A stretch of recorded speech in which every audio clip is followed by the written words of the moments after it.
चंद्रपूर शहरातील निसर्गरम्य अशा रामबाग ग्राउंडवर जिल्हा परिषदेच्या इमारतीचे बांधकाम सुरू झालं असून स्थानिक जनता तसेच शहरातील खेळाडू व युवकांनी या कामाला विरोध केलाय।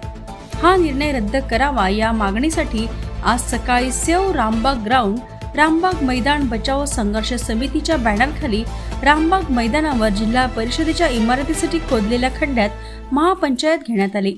या महापंचायतीत चंद्रपूर शहरातील सामान्य नागरिक, खेळाडू, पोलीस आणि सैन्य भरतीसाठी सराव करणारे तरुण तरुणी, योगा ग्रुप आणि इतर सामाजिक संघटनांचे लोक मोठ्या प्रमाणात सामील झाले होते।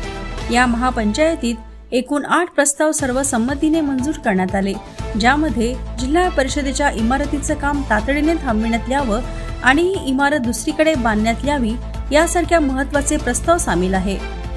आजच्या महापंचायतीमध्ये एकूण सर्वानुमते 8 ठराव मंजूर करण्यात आलेले आहे। जिल्हा परिषदेच्या नवीन इमारतीला रामबाग मैदानावर बांधकाम करण्यास आमचा विरोध आहे, सक्त विरोध आहे। या इमारतीचे तातडीने या ठिकाणावरून स्थलांतरित करण्यात यावे। शहरात विविध भागामध्ये 5 ते 6 नवीन मैदाने विकसित करण्यात यावी आणि यापुढे विकासाच्या नावाखाली शहरातील कोणत्याही इमारतीचा, कोणत्याही नैसर्गिक ठिकाणाचा किंवा कोणत्याही मैदानाचा, इमारतीच्या नावाखाली कोणत्याही क्रीडा मैदानाची हत्या करू नये या ठरावाची ही मागणी आहे। अशा प्रकारचे 8 महत्त्वपूर्ण ठराव या ठिकाणी आज मंजूर करण्यात आलेले आहे। शासनाने, प्रशासनाने या ठरावांची दखल घेऊन उचित कार्यवाही करावी अशी आमची मागणी आहे।